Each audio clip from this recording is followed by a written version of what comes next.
The first ever Riftbound regional qualifier in North America has concluded, and we are lucky enough to get a first-hand account of the action as Casanova shares his stories from the event on this week's episode of The Winning Point. We're here today talking about the Riftbound. I'm the #1 European Riftbound caster. You can't even make it up. There's nothing else to say. I'm doing this for no reason at all. Blevins audition tape for Bologna is the title of the episode. Hello, everyone, and welcome to beautiful, sunny Bologna. I know it's raining outside, but it's still sunnier than Scotland, I tell you. So this is a deep cut that is for no one, and it came about 15 seconds before we started recording, and here we are.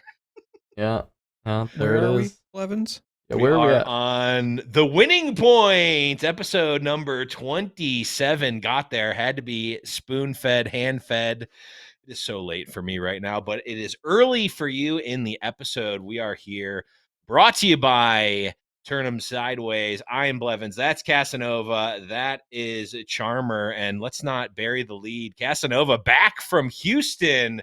We're going to be talking about the Houston Regional. All sorts of great stuff. Yeah, I'm back. I don't know if I'm sick or I don't know. My voice ain't here anymore. There was a lot of talking, but I mean, I don't know. I've been casting long enough. It was not like the amount of talking that should shred my voice this much, but here we are. Voice shredded, cards shredded. I don't know.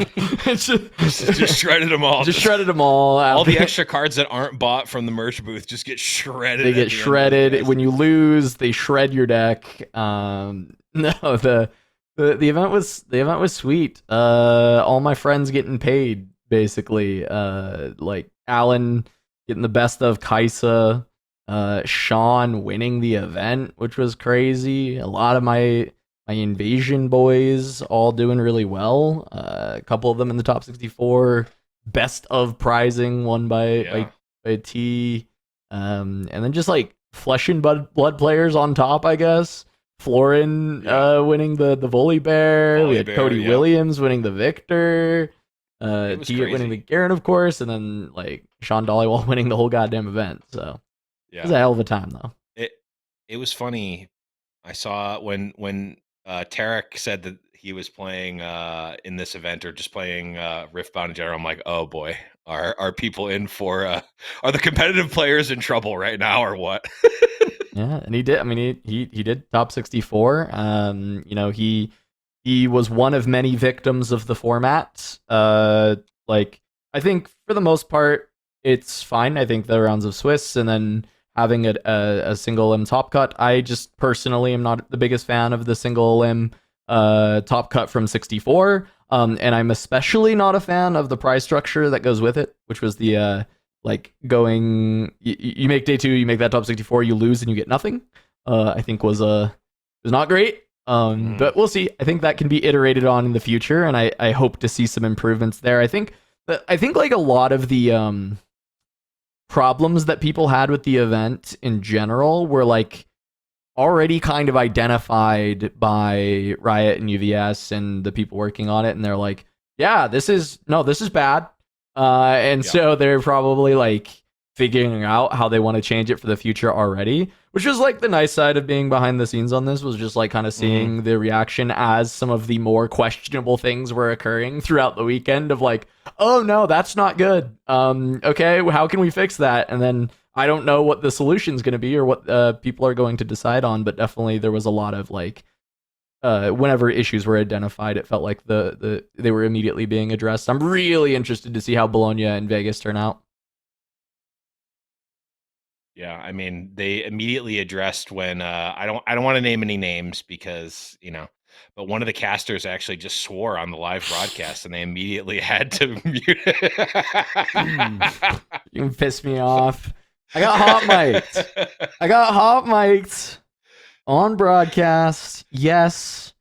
And for the context, for anybody who missed it when I got hot mic'd, it was after Alan ZQ versus Sean Dollywall. in the top 8. I mean, look, I try not to show bias when I can, but when I'm on my own podcast, I'll just tell you straight up, those 2 players are my boys, and I was hoping, first off, I was sad that they met in top 8. I wish they had been able to meet later, but also, yeah, whoever won that match, I wanted to win the whole thing. I got lucky, I got my wish, with Sean winning the whole thing, but like, for anyone who caught the hot mic, it was like the game ends, we go to break, and I say, man, I'm really fucking bummed that Alan lost.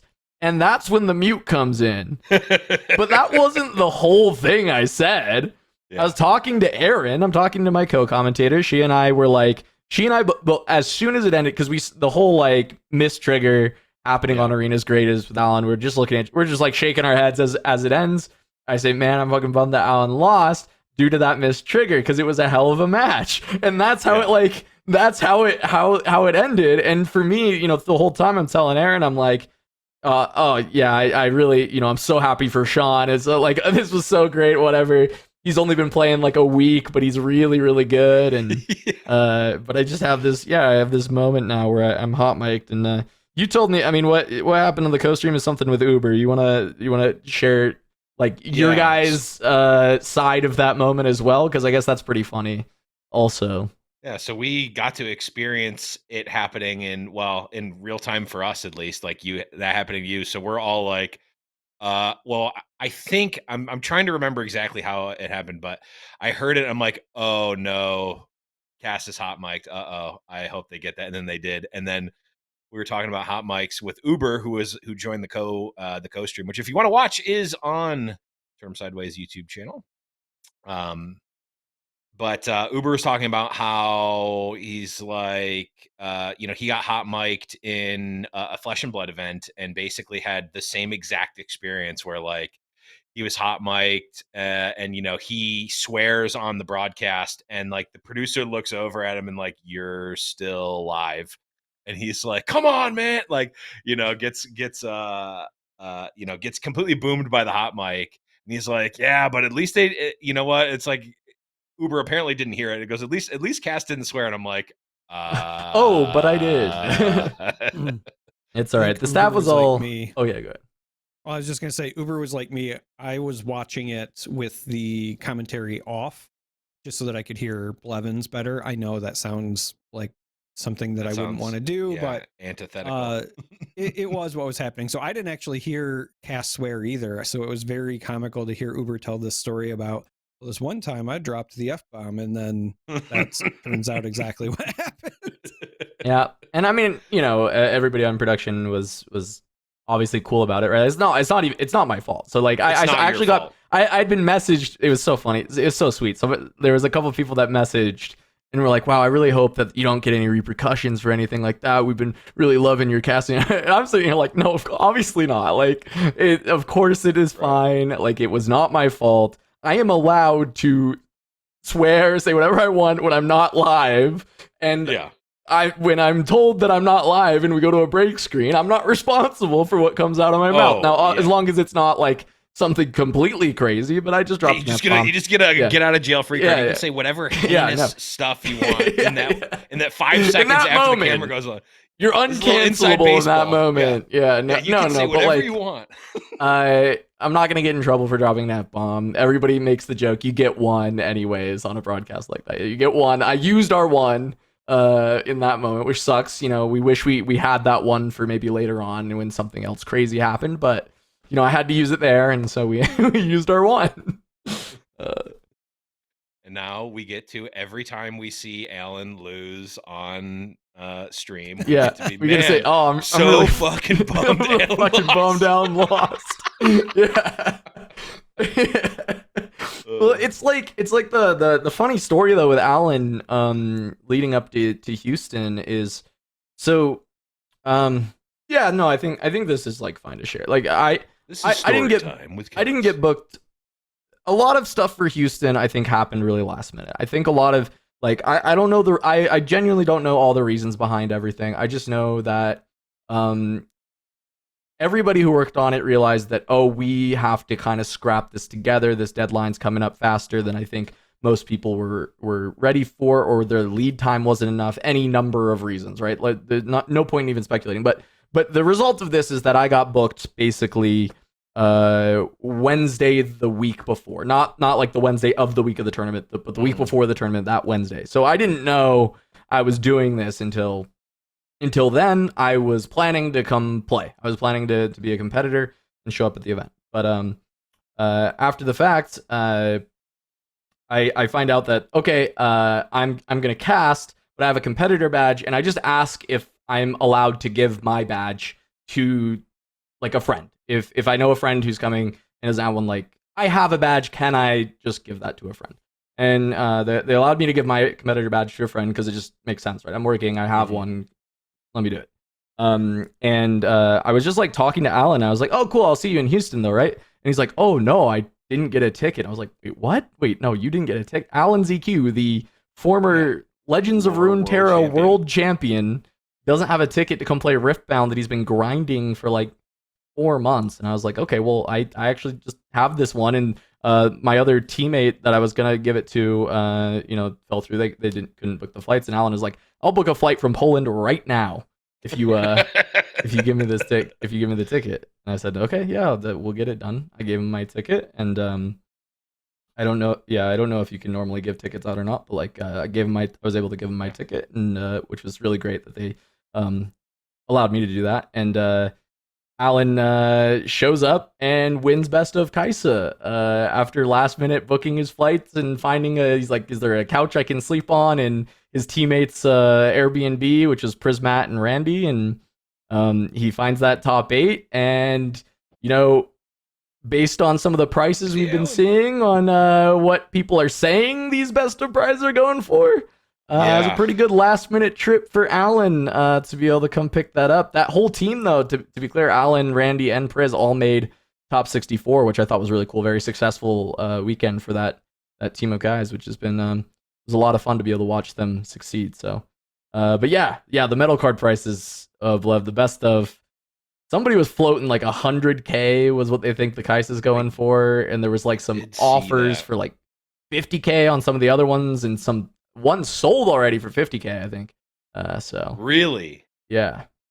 Oh wow, yeah. When we in day 2, like basically once the prizes started going out, there were people on. I believe it was the Lee Sin competitor that got the player that got the best of Lee Sin posted on Twitter that they had and again, this was on their Twitter, so take it with a grain of salt, but they had what they called a credible offer for 15K that had come through. And then I checked later and they had replied to that saying, I have been offered a considerable amount more than this. So yeah. Kind of crazy. There's been kind of this running thing where Aaron Barrett came up to me in the hotel after and said, hey Cass, how did it feel to cast the largest prize pool TCG tournament of all time? which like is probably still not even true, but the like floating estimate out there once all these best of cards are sold is that they'll amass a total of like $800,000 between the 16 of them, which is just like an absurd number. And immediately it's like, oh, I mean, if I go play an event, like if I go play Bologna, or if I'm not casting Vegas and I play Vegas, like, I'm playing for a best of card. What do you mean? Like, this is like a, life-changing amounts of money that you're getting for those versus even just like winning the event. Those promos also, to be clear, do go for a very large sum of money, but like the best of, like you basically won. If you win the best of, you basically won the tournament at that point. Yeah, that's why the top 4 match of Sean versus I don't remember the other player's name offhand, but the Annie Mirror. Zent. Boy, was that one of the biggest money matches we've ever seen in just TCGs, right? Yeah, just like TCGs. Yes, because finals berth and best of Annie. Yeah, on the line, the consolation prize of going to the finals, but you won the best of Annie, and then like. I mean, and So that was the big crazy. thing too, is like Alan winning it off of seeding against George. I mean, George made top 8 again, just Yeah. continuing his like sick run. I mean, that's got to feel bad for him losing on breakers for the best of at that point. But that's just that heartbreak is going to happen every single time for people. The Teemo was a 3-way tie. Priz lost that one on breakers. I believe it was Gorica, a League of Legends, like former League of Legends pro, that actually was able to pick up the Teemo. Oh, that's cool. Push P, the first ever Yes, Legends of Runeterra Yes. seasonal champion, won the Darius Best of Darius. Prizing, the only Yes. day 2 Darius. Frodan won the Leona. Yeah. He had asked me a bunch of Leona questions going into the tournament, and then worked with his team and completely changed the list to something different, but it worked for him. So I was happy that he was able to find success on my favorite hero. Gale wins from Nexus Cast, grabbed the Yasuo. That was really sweet. I mean, yeah, it was just cool to see a lot of these people grab this. We already mentioned, some of the Fab players picking up those extra ones, but also like the Lee Sin, that was Jeff Jones. He's like I don't know anything about Yu-Gi-Oh, but people were telling me he's like one of the most like legendary Yu-Gi-Oh players of all time. So very cool to see like the melting pot of TCGs all come out of the woodwork for Houston. And one of the I saw like a tweet that was basically alluding to this, and I really agreed with it, and I thought it was like a cool narrative for the event, was like, this top 64 may have been the most stacked TCG tournament of all time when it comes to like top cut finishes, top 8 finishes, like world champions, pro tour champions, like that kind of like thing. Out of just like any TCG tournament, it might have been the most stacked top 64 of all time. And like you can maybe argue maybe there's like the like the Magic Worlds that are like very invite anyone that has reliant. John Finkel and Kai Buddha is already probably has more Pro Tour top 8 than the top 64, but excluding the outliers. It's like because Magic for I mean, you guys correct me if I'm wrong, because like Magic World Champion is like very like hard to get an invite. It's like pretty small. It's like a super Pro Tour. Yeah. It's like very limited who gets in. So like when you look at a top 64 of that event, like okay, obviously like that's gonna be maybe more stacked, but this is an open. Yeah, this is like an open top 64, and then it's like the accolades are, it's, I say Pro Tour, but it's just like other games don't have Pro Tours also, and I'm counting like all these top 8s from like the equivalents, or it was just like insanely stacked top 64 of players, and just stacked tournament in general with the amount of really strong players that were in the event. And it was cool to see. Like you would be trying to look at the top tables and find matches, and suddenly someone would be like, yeah, did you see it like 7-0? It's like this Pro Tour winner, and you're like, I didn't even know they were here, and we're 7 rounds deep, because you just kept finding more and more players that were just so incredibly talented at TCGs. Yeah. I'm curious, Cass, because this was played, this sort of felt like and I tweeted about it, this felt like the through line of the entire event. A lot of the interviews that you guys did sort of played home to this, and obviously we're talking about it now, but like it was regional qualifier happening. That's great. Champion will be crowned, blah, blah, blah. So many people are playing for the best of prizes, like, and like people that were like the thing that really broke it for me in a good way was interviewing people who had just lost in the top 64, and they're so pumped because they just won their best of prize, which, I mean, we know now is worth a lot of money. But even like, I don't know if people were thinking that it would be that much as they won it. Maybe they were, but like, there has never, to my knowledge, been a tournament where you interview someone who just lost in the top 64 and they're pumped, and it's an interesting interview. Whereas this tournament had many of those, like, no idea where the victor player finished. That was an awesome interview. He was pumped. That deck was cool. He was an interesting character, obviously from Flesh and Blood, but like, that was really cool that like we had the regional qualifier that had its own implications in prize pool, but also seeded within this tournament, there were 16 side tournaments that were each more exciting and entertaining than the regional qualifier, in a good way. It wasn't taking away at all, at least from the viewer perspective, from the actual tournament. It was just additive, which was amazing. I think if everyone knew how much these best of cards would have been worth, we would have actually seen less Kaisas than we did. Yes. I actually think that it would have gone down Yeah. from even what it was.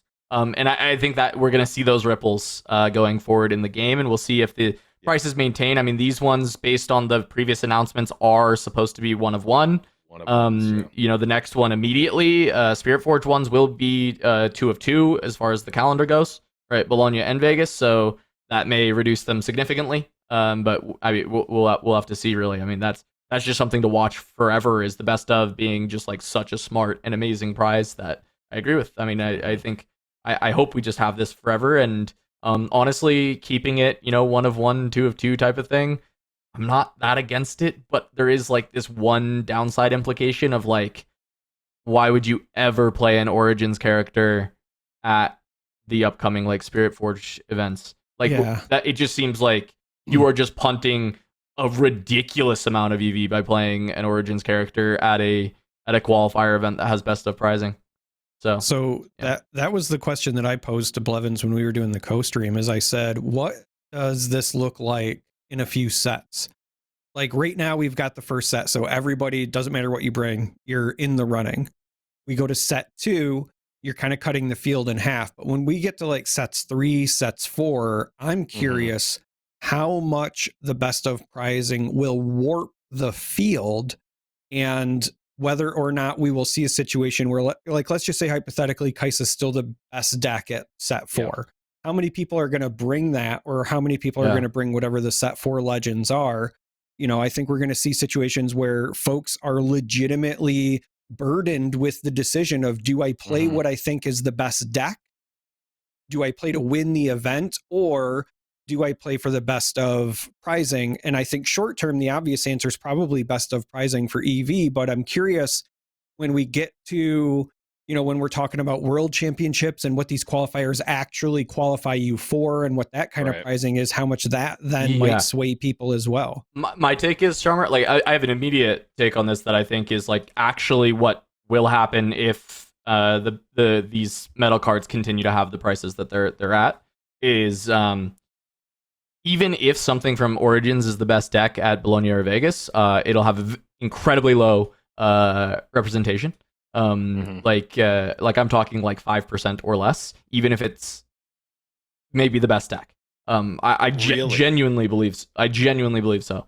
But with like the regionals, like the regional finals, and like World Championship, I'm pretty sure the prize pools for those, I have no knowledge of this. This is just coming from speculation on just like Riot and like what they've done for other tournaments in the past. I think those prize pools will be large enough that even if they also include best of prizing at them, people will bring the best deck. Like they will play like directly to win for the prestige, and not everybody, Blev. It's still gonna have like it'll be more more like the split at Houston was, right? Where you're gonna have your best of players, but the best deck's still gonna be 33% of the room or whatever. Like that's the kind of thing that I'd expect to see at like the regionals and worlds level, is people are at, like, they've now qualified to this, so they're really, really good at the game already. They've qualified. They're gonna just play to be the world champion or to be the regional champion, and they're actually going to play for those. And I think that the promos on that for actually winning are going to be higher even than the regional ones, because they're going to be even more,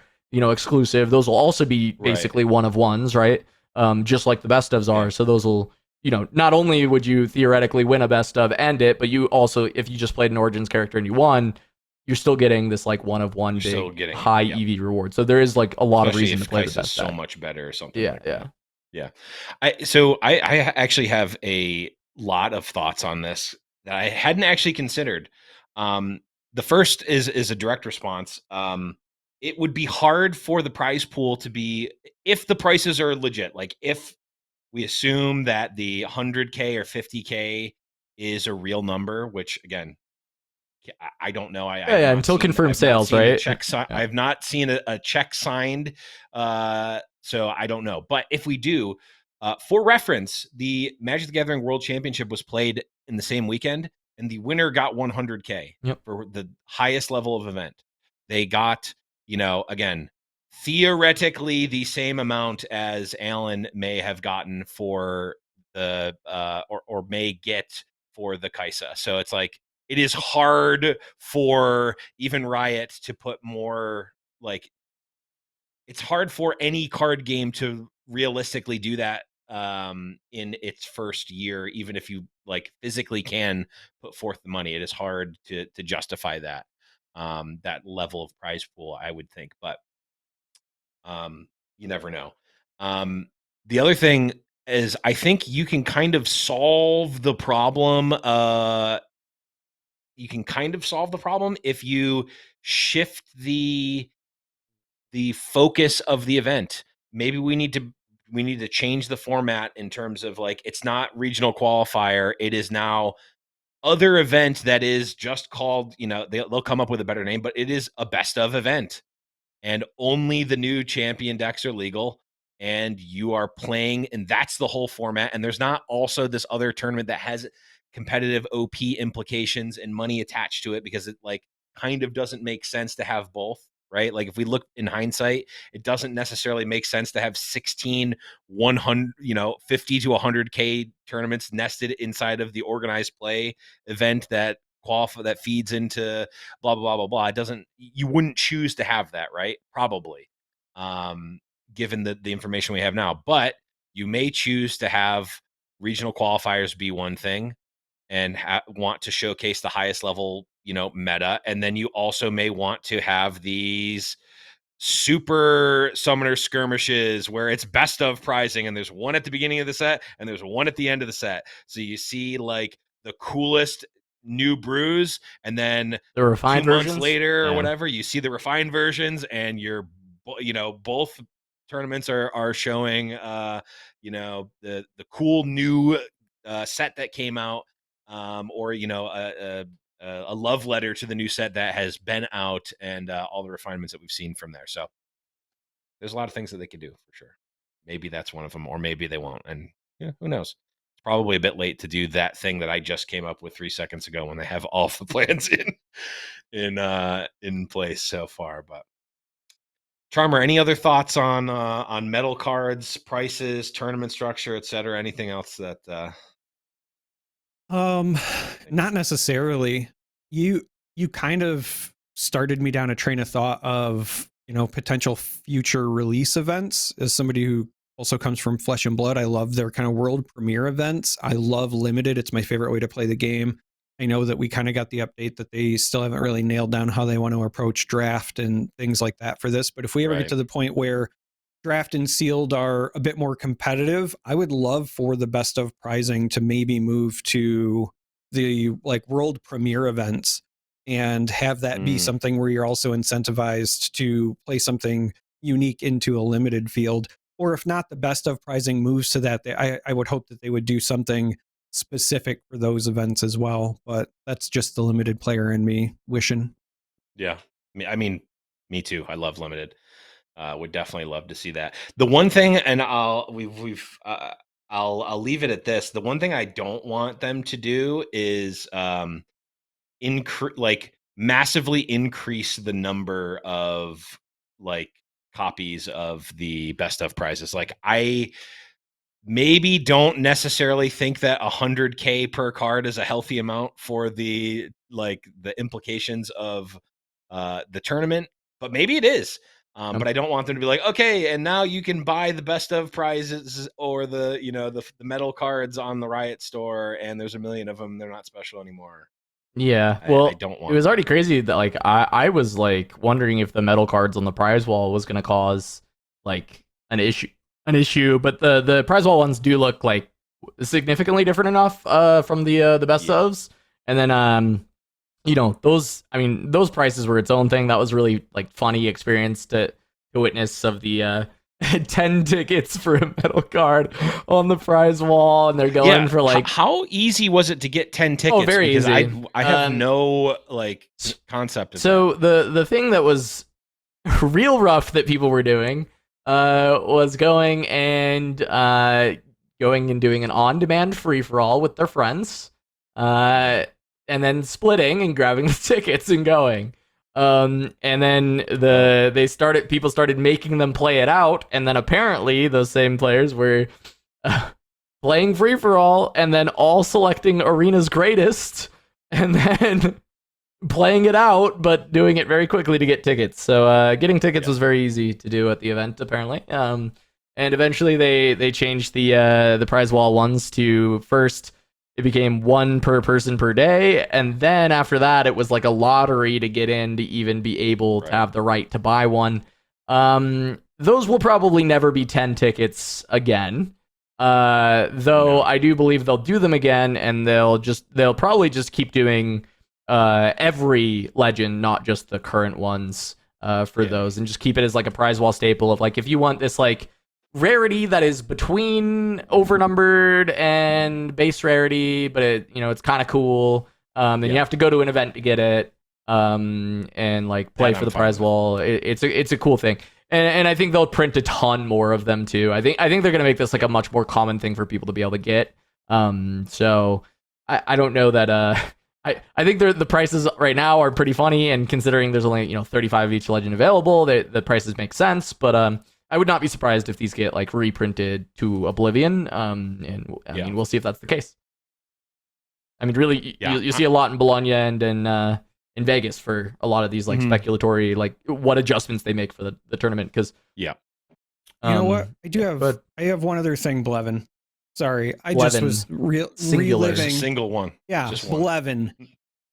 I was reliving some of the conversations we had during the co-stream, and I remembered we talked about what would be my price on the Ari, and I just wanted to say that based on the information we have, it sounds like whoever won the Ari felt the same way as I do, because they grabbed it and left in a hurry, and everyone that I've asked that was either at Houston or has any info on the regional, it's not for sale. So I'm not the only one. Blevins thought I was a little bit crazy, and even Silverfuse was, because she stopped by as well, Cass, was kind of questioning what my price would be if I landed the Ari.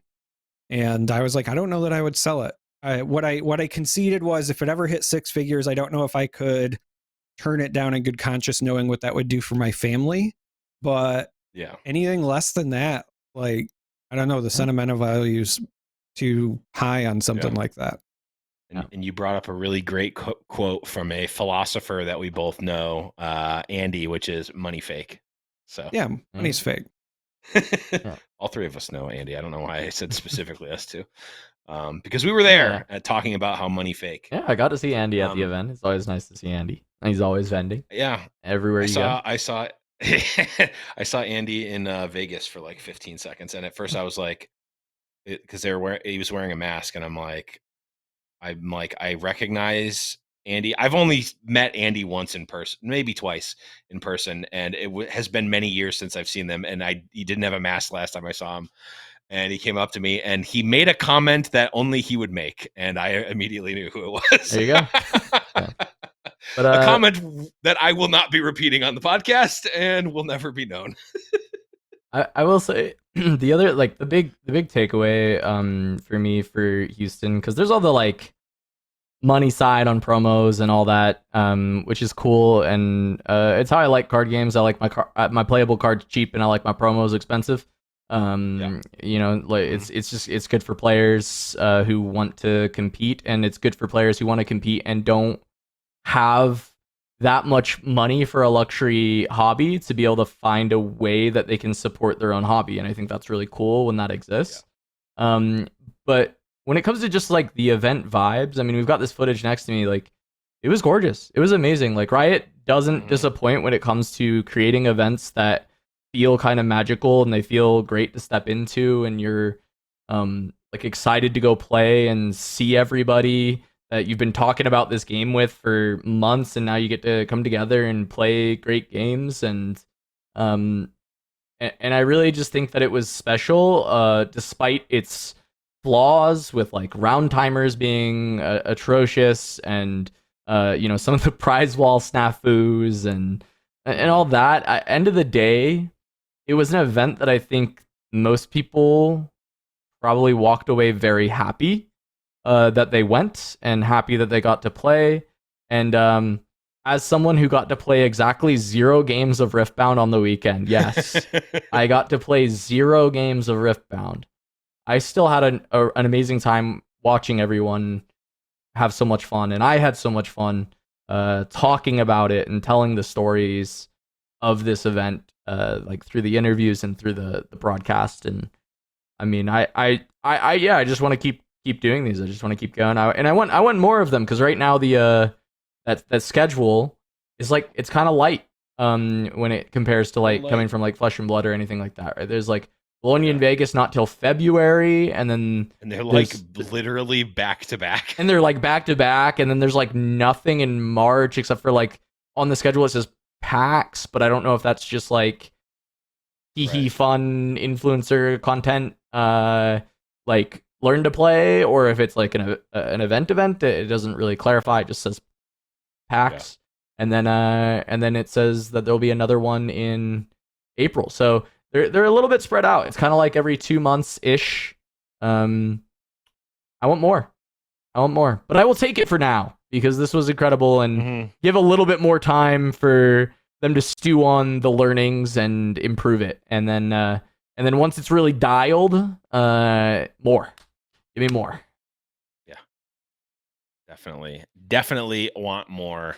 And we will certainly, hopefully, be getting more. But in the meantime, we do have more spoilers to talk about, because guess what? The entirety of Spiritforged has been revealed. And while we're not going to do the 5-hour review every card video right now, we are going to do it. Unless no, we're definitely not doing it now. I have to be to work again. We are going to talk about some spoilers that have come out since the last week. We got some cool ones here. I picked all of these, so if you don't like them, sorry. These are the ones that are exciting to me. The first one here is the epic Renata Glasc. It is the blue one. 5 energy, 4 might, no power cost to play her, but boy, does she have some of the most intense power costs. She's got a couple of activated abilities. One is 1 energy, 1 mind power to draw 1.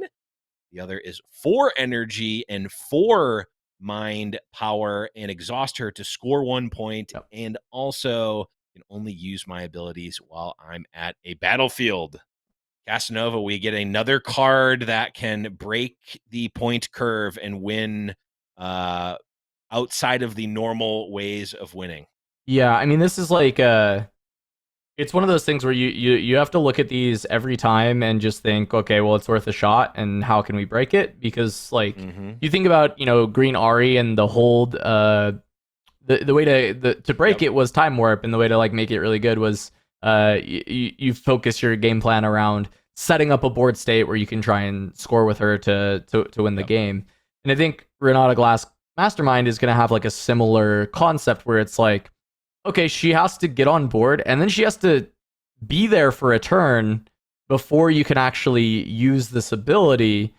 So immediately, you start to think about, are there warp implications? Is there a way to like cheat this unit out and then still warp? Is there a way to, especially because Renata Glasc can use gold for energy. So even though she costs 5, like getting 15 energy is not an unheard of thing for specifically Renata to do.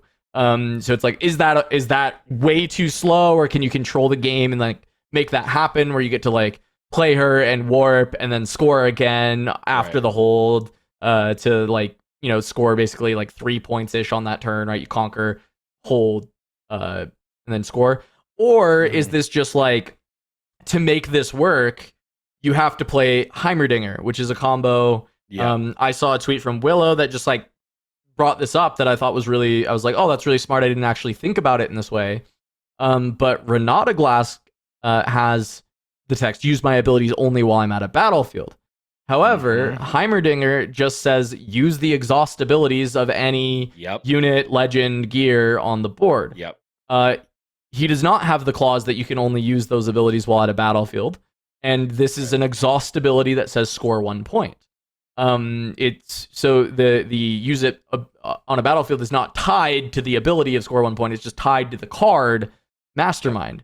So if you play Renata Glasc Mastermind, you can then just immediately exhaust a Heimer and pay this cost to score. And you could have theoretically 3 Heimers on board and 12 Mind Runes, play this and then score thrice on the turn, right? Like that, it would that would be something that also exists. So I'm saying these like kind of Christmas miracle level combos, like magical Christmas land combos with the Heimer. But if you can play a Heimerdinger and your deck is just like good with Heimerdinger, and then you have this as like an end game, this is just like an additional tool where you basically are saying, I spend 9 energy and score an unconditional point and I end the game. Yeah. Right. So it's kind of like a very neat thing to look at. Is like, how is there another way that this can break? Does this just make Heimer really good? And now there's like a cool Heimer build to do, especially because we're moving into a second set where now, hey, maybe Falling Star isn't in 30% of the field. Well, maybe even more than that. Like 40% of the field is playing Falling Star. And you can actually start to play some of these like back row 3-might units. Yeah. I'll say that one of the things that I immediately started thinking of was, if you're going to be paying that cost and you're not using Time Warp, can you use it as almost like a replacement for Time Warp? Because a lot of times Time Warp is just used to get, that point scored without your opponent being able to do anything with it anyway. I can't help but wonder whether or not we're going to see some combinations pop up where you're using some of the move your unit cards and you just play her to base, and then once she's ready, you move her to the battlefield so that she's already ready, and then just scores the point. Because at that point, unless they have something in the reaction window, there's not a lot of interactivity there. And I think that has a lot of potential as well. Yeah, she's also really funny with like Ride the Wind because it readies her. So you could like on a battlefield like exhaust her and score a point, and then Ride the Wind her to another battlefield, and then exhaust her again and score a point. Which again, Magic Christmas Land type thing, but you're still like onto something, Charmer, as far as possible. Like using another way to move her into a base so that you can then, or a battlefield so that you can then exhaust her, is certainly another way that you can look at it and find like find success with this card. But like, when you just look at the card like base level stats wise, paying 5, no power cost for 4, and then the other ability of like draw a card, I think it's probably like the juice is not worth the squeeze on the like normal amount of this, but the text that you're looking to break this text, right? You're looking to find a way to make this text just like win the game when it happens. Yeah.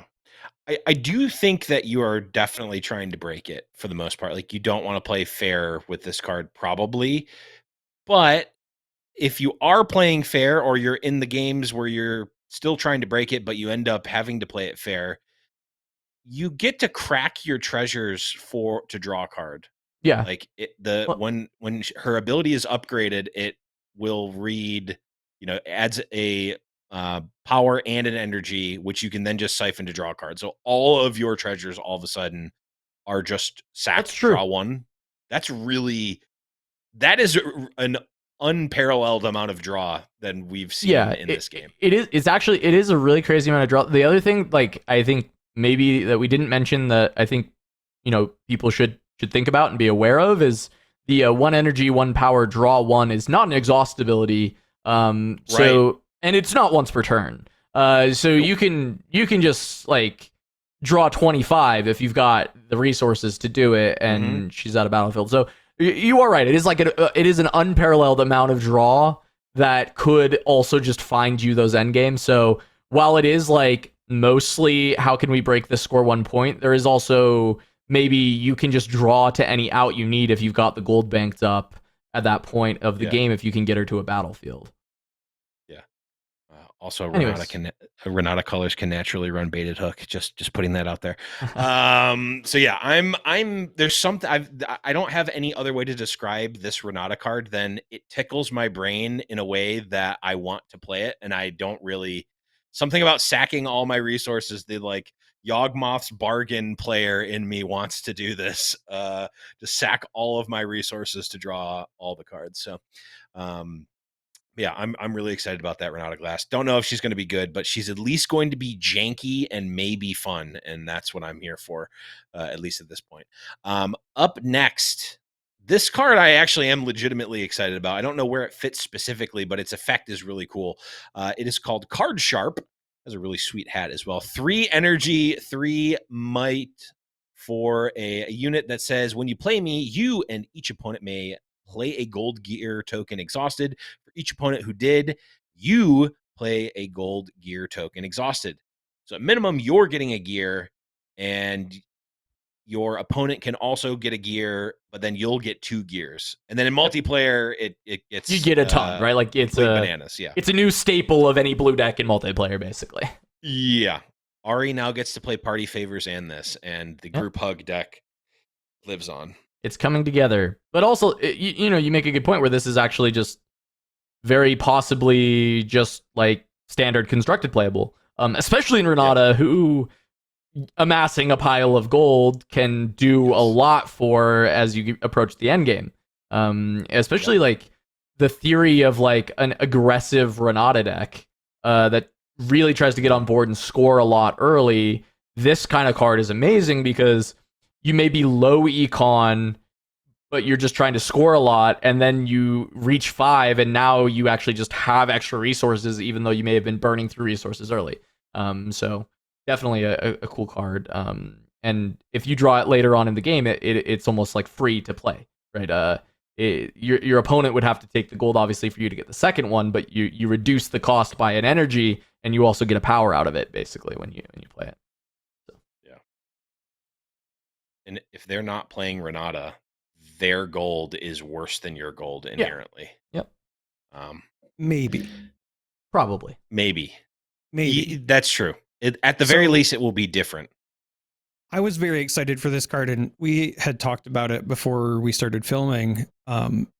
The first thing that jumped to my mind were decks like Ari, just because they tend to be very power intensive, and I hate paying for win walls when I have to actually recycle runes. But if you can get gear such as gold and use that to pay for it, that's great. And this, because it doesn't require power itself, helps power that up. But the other thing that I'm really excited to build around with the new set is Ornn, who's in those same Ari colors. And Ornn just loves having gear, period, especially if your chosen champion is the one where you get the buff. So something like Card Sharp, like, yeah, you don't have the ceiling. Actually, I don't even think Renata has a ceiling. It's more like she blows through a ceiling when she pops off with the gold. She's breaking the Glasc ceiling, okay? That's what's happening the here. Glasc, exactly. So title of the episode. Confirmed. Yeah. Broke the cast mic as well. Yeah, exactly. The mic is revolting. It's like, wait, puns? But yeah, Ornn, I think, is another legend that will absolutely love a card like Card Sharp. And your opponents will be ornery when you get that much gold. What the hell? Oh, no, Charmer's mic is going to explode. Yeah. Yeah. I didn't even touch my mic. It just fell out. Just literally Renata just coming through the sump, just rising from Zon and attacking your mic. All right. But yeah, so I am very excited about Card Sharp. Feels like one of the better rares in the set to me. I don't know. I might be overvaluing it because of how cool the art of the card is. Like a little frog guy. It's just like a frog guy. He's like a Bilgewater frog guy with a hat. Like, I love that theme. The Bilgewater, like the merry gang of Bilgewater, like I don't know, miscreants and vagabonds. Like, that's the theme I'm here for. Also, I want that Card Sharp hat. Anyway, next card up here is Temporal Portal or Temporal. I don't know. Is it Temporal or Temporal? I don't know. Anyway, 3 Temporal. Either way. Temporal. In any case, 3 energy gear. This one is an uncommon. It says pay a power of any domain, exhaust it, and give the next spell you play this turn repeat equal to its cost. Yeah. Which is expensive potentially, but also like I would say most spells aren't designed with playing them twice within one card in mind. So this has got to be a breakable card, right? It's low-key kind of crazy. The one that I'm immediately like there's actually so many spells that this like becomes really cool with. And the cost is not going to be changed costs, so you can't do like a sky splitter thing because the repeat would still just be Right. 8. 8, yeah. So it's like it kind of needs to be cheap spells because you can't do anything. I mean, I say can't. Like you can fire off a comet for 5 and repeat it for 5, and that's honestly like not bad in some scenarios, I'm sure. Yeah. But I think it's you a lot want of it power, but Falling Star is nightmarish. right. I mean, it would be 5 power and 4 energy to send off a double Falling Star. I mean, yeah, I feel like it has to be unpower costed spells for the most part, unless it's gonna like win you the game on the spot, which is possible. Right. Like some of those will. Like I'm surely double Falling Starring certain boards are winning you the game on the spot. But I just mean, Yeah, that's just called a Cathian Rain. generally when you're deck building with something like Temporal Portal, I think you're going to be wanting cheap spells that repeating feels worthwhile, and they have to be slow speed, or they don't have to be, but you can only play it on your turn, right? Because to activate this gear, it doesn't say reaction on it. So it needs to be spells you want to play on your turn that are probably inexpensive energy wise, so that you can actually repeat it, and then don't have power costs so that you're not completely running out of stuff. Right. Unless there's just broken combos I'm not thinking of. But yeah, it's definitely an interesting card. I think it's a cool one to put on here and just like consider. Because also this is another one of those future cards where one day it can break with some kind of doubling up effect being really, really gross. But yeah, I mean it's neat. Purple decks can get like double pushes, that kind of like Yeah. I don't know. I think just one of think the it's interesting neat. uses for it personally, given that it's in blue, is when you start considering what you can do with Teemo. Because if you hide the card and then you don't have to use it on your opponent's turn, but you can wait till your turn, then you can do the reveal. Like you could use this and then do the reveal, and then you're essentially only paying the cost once regular to do the cost. Oh reveal. yeah, just one regular time. cost. Yeah. Yeah, like Consult the Past now draws you 4 cards For 4 energy. 4. Fifth, Those are those are like the fair ways to do it. Yeah, too. yeah. I you know what? It might just be because I'm so cooked from Houston, but I don't have anything in my brain as far as like how to break this yet. Let us know in the comments how you would break Temporal Portal. Yeah. With the current card pool, but this is one to just always kind of have your eyes on. This is a card. It's the Heimer of the set, you know. We're starting to see some Heimer payoffs already. You know, we have the Mastermind we talked about, but there's also like the gear that makes 3 recruits, and like it's the same colors as Renata, right? Like that's another way to have your Heimer have payoff. It's just like, are there enough things to make that deck where it's like feels real good to play Heimerdinger in it? But yeah, no, Temporal Portal kind of feels like it has that same vibe to it, where it's like as we see more cards, it's like, oh yeah, this will be good with Portal. Yeah. I mean, is there a world where, you know, just last thought on this in that same Teemo vein, is there a world where just using it on stuff like Stack Deck and Stupefy is good enough? Just because you're just drawing the cards extra for dirt cheap? I mean, sometimes yes, right? I just don't know if it's worth the deck slots for just that. Right. I think like it needs something that it's doing to be really unfair, and then you might pay the power to use it on one of those cheaper spells, right? Like while it's out, while you've got it here, like you want to make use of it more than just the like whatever combo it's going to enable. But I feel like you've got to have something that it's like, doing this is winning me the game, and that's why I've put this in my deck versus it just being a value engine. Yeah. Well, if there's ever a spell in like blue purple that is game winning if you double it, it can both fuel finding the combo and be part of the combo. Yeah. If you ever have a spell that says score a point, you're just like hamana. I'll pay it twice, you know? Yeah, I don't know if we want to put that vibe out in the world. We might need to cut that part. But we got some interesting gear here. We are running quick on time. We'll go quickly through these ones. So we've got the 3 energy blue gear called the Zero Drive. 1 in a power to equip. It has it gives the unit that it's equipped to Death Knell, Banish Me, which is like, why in the world would you play this? It also gives 2 might, but it also has the activated ability 3 in a blue power, banish this, meaning the 0 drive. Play all units banished with this, ignoring their costs. Yeah. Use only if unattached. So you get to equip, give +2 might, and then as the units die, you jam them into the jar, and then you can crack the jar open, and they all come back. Yeah, I mean, this just has to be pretty good, I think. Like, it's just like it's at least sweet. Because like the first thing that comes to my mind with this is just like, even in let's just say like Ornn, right? Let's just say Ornn, the gear thing. You're oftentimes setting up. We've talked about the like Weapon Master Blue Ornn that like has plus based on how many like gears it has, and he's got deflect. And it's like, let's just go at the bare minimum. We go that Ornn, we equip him, opponent finally deals with it, and then you just immediately banish the 0 drive and put him back on the board. That already seems kind of good.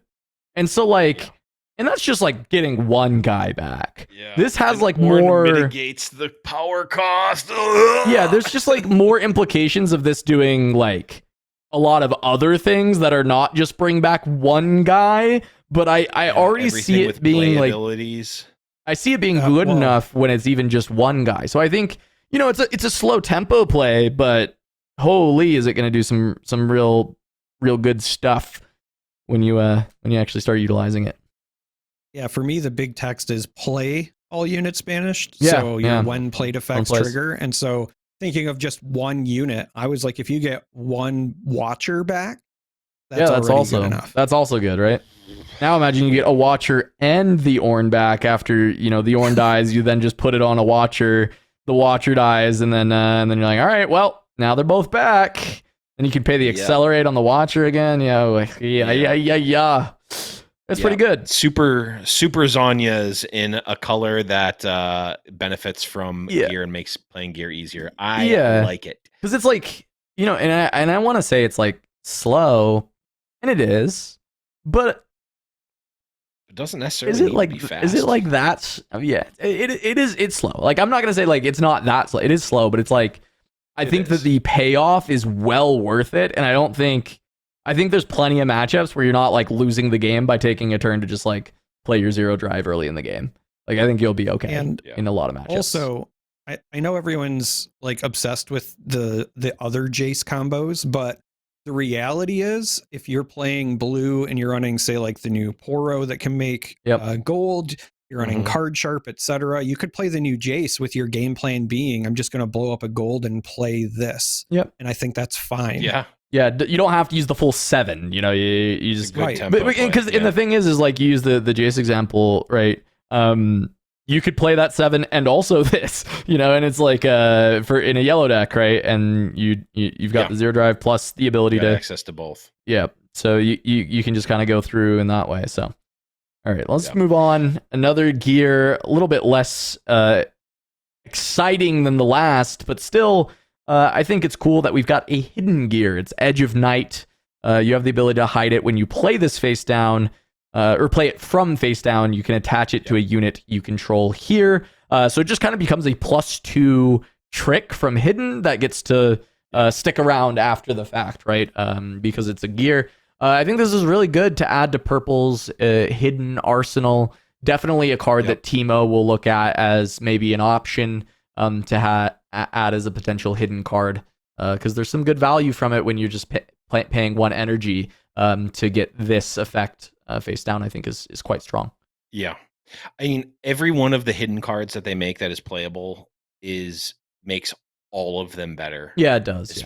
Especially like the more unique of an effect, because it makes the range of possible hidden cards greater, which makes them more hidden to the opponent. So it's like, oh, is it a unit and it's +4? It's an extra 4 might with Teemo. Okay, play around that. Oh no, it was actually just an Edge of Night. Oh, I kill their thing, but they get to keep a 2 around. Is it a swap? Like all of the different things. You know, the difference between this and Fight or Flight, those 2 effects are quite different, and you have to play around them quite differently. and picking wrong is sometimes going to be game losing. So I like having an additional option. I'll go fast, but as somebody who loves Teemo, I'm so excited for both Edge of Night and Switcheroo. Oh yeah, because they both help solve problems that Teemo has currently, which is your retakes. They're hidden cards that you can also help you know, use to retake things by manipulating your might in a way that, you know, base Teemo was not able to do. Yeah. All really right. like it. Last one here that we'll talk about today is the Skyfall of Areion. 3 energy to play. It is 1 and an Angie power to equip. Gives +2 might and says my hold effects are also conquer effects and vice versa. This is I'm sure that there are good things. I mean, even just holding with Kaisa feels good. Not that you necessarily want to play this in the same deck as Kaisa just to draw the extra card, but this is another I think we could just coin the phrase Heimer cards. This is a Heimer card. Like, keep an eye out for how this can be broken in future sets. Yeah, like just what hold not or specifically conquer with effects. Heimer. Yeah, no, I see what you mean. It's just like future effects being really good with it. Yeah. No, I mean I think this is it's already a good effect, but then as you're saying, like if there's cards printed more with like when I conquer do this and when I hold do this suddenly becomes something that I'm like very excited to put in my deck and be ready to attach to something that's gonna like maybe get value out of both sides of the equation. And even if not, like there's already a couple. You pointed out, right, Kaisa, with the card draw and hold is already quite cool.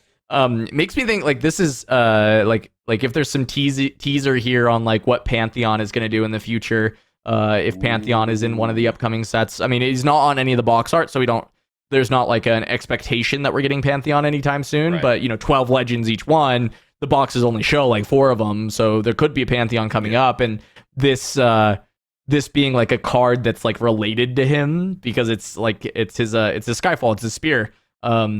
It could be really neat that maybe he's got a hold and conquer effect or something like that, and I think that's just like something fun with anytime the new cards come out to kind of speculate on, is this telling us some secrets about the future? I'm just going to say it. At your local Nexus nights, when the set comes out, expect to play against at least one Lucian player that's playing this and Trinity Force. Because Lucian cares about your gear assaulting, giving you the assault anyway. Trinity Force, if you don't remember, is a gear that says when I hold, score an extra point. And so if you attach that and Skyfall and conquer something, you get a point. Hold up. That's true. This might not be a meme.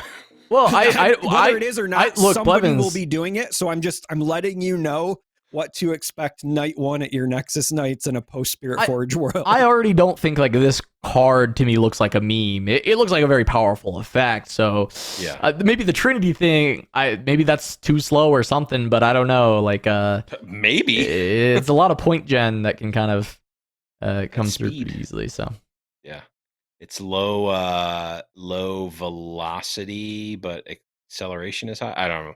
Something physics. Anyway, those are the cards we picked out for this week. Again, we will have a future video with all the cards that will maybe be 5 hours long. I don't know.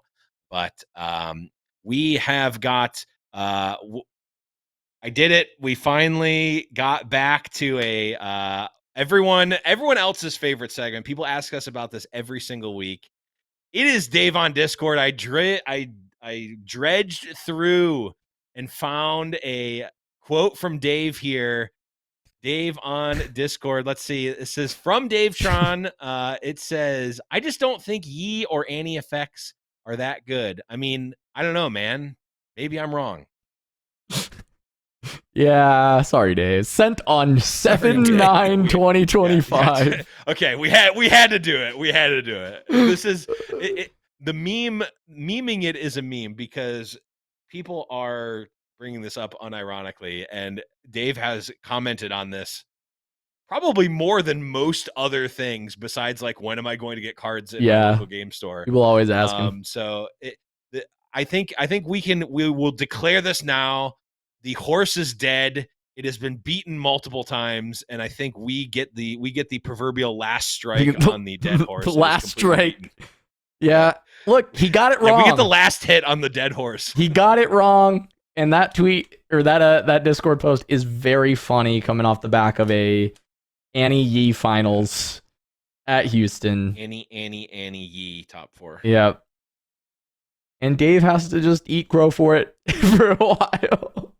That's true. But I mean, it is, it is really cool that Diwali did end up having the probably, I think, most expensive card in Riftbound, which is the card Flash, which is from Proving Grounds and only in Proving Grounds. No, I'm kidding. I did it again. It is so bad. It is now so bad. Now the dead horse has been beaten. No, it's so bad. I hope that they like turbo print it for the Nexus Night promos. I hope it's like flashes in every single one you open. You open the Nexus Night promo and there's a flash in there every single time. It'll be like the Ursine, the Ursine 7 drop that ramps, because I get one of those in every single one of my Nexus Night packs.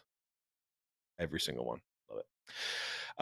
Okay, now on to our actual favorite segment of the show. Sorry, Dave, we had to do it.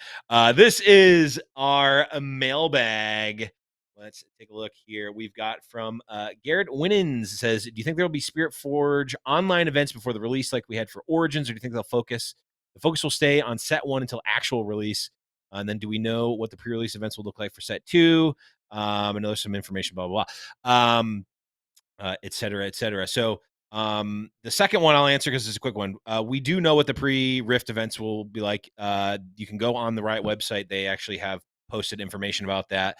There's some videos because there were some pre-Rift events that happened at Houston for some content creators. So you can check those out. I don't have any specific links, although I do know Max Tapera did open one. I don't know if they ended up posting any gameplay or if they were even allowed to post the gameplay from it, but I know they posted an opening there. But the details on the pre-Rift events for set 2 are out in the public, so you can check those out on the Riot website. But I'm curious what you think, Cass, about online events. Are we going to stick to the meta that we currently have, or are we looking forward? There are already people running set 2 events. It's already happening. Spiritforged. It already happened before Houston. Yeah, I think so. I think someone already ran one. Prior to that week. So yeah, it's happening. People are doing it. I think there will be some focus still on Origins, right? There's still some big events coming up, and you've got your skirmishes. Yeah. Like, skirmishes are still going on, and if you want to win a buy for a future regional, you better be regional qualifier. You better be practicing, Origins in order to do so. But I think a lot of players are starting to look forward to Bologna and Vegas and Spiritforged and starting to work on some of the decks for that. So I think, there will be probably a good amount of online events, or maybe even the online community as a whole may start focusing on Spiritforged already. And I mean, for us, I think there'll be some Origins focus still, and then we like to cover the Chinese scene, so Spiritforged is probably coming up soon enough with some co-streams as soon as those tournaments start to get announced. I haven't heard anything yet there, but hopefully we'll hear about what those tournaments look like soon. Yep. I agree with that. I think it is I'll just say a little unfortunate that we are in what would in Magic you'd call the lame duck format, where we see entirety of new next set but can't play with it yet, and are forced, essentially for the reasons that you mentioned, to continue to legitimately care about the first set meta. I'm not disappointed by it, because I will look back fondly on this meta, even if it's just in memoriam or for nostalgia's sake. It's a really special time, at least to me, for Riftbound. So I'm excited to get some more games in. I'm hoping I can get to some bigger some more events, because I have not been able to actually even play to get a buy yet, just because of scheduling. But I think, my friends, that is going to be it for this episode of The Winning Point. Thank you, everyone, for listening. If you haven't already, please do like, comment, and subscribe to the Turn 'em Sideways YouTube channel. Really does help us out. All of that support is incredibly important to us. And also on Spotify, I did actually check and see some comments on Spotify. So if you're listening to this on Spotify and you leave a comment, I at least now know how to check that comment. Maybe you can make it on to the mailbag in a future episode. But that is going to be it for this episode of The Winning Point. For Casanova, for Charmer, for everyone on the Term Sideways team, I've been Blevins. We'll see you on the next one. So fucking bummed Alan lost.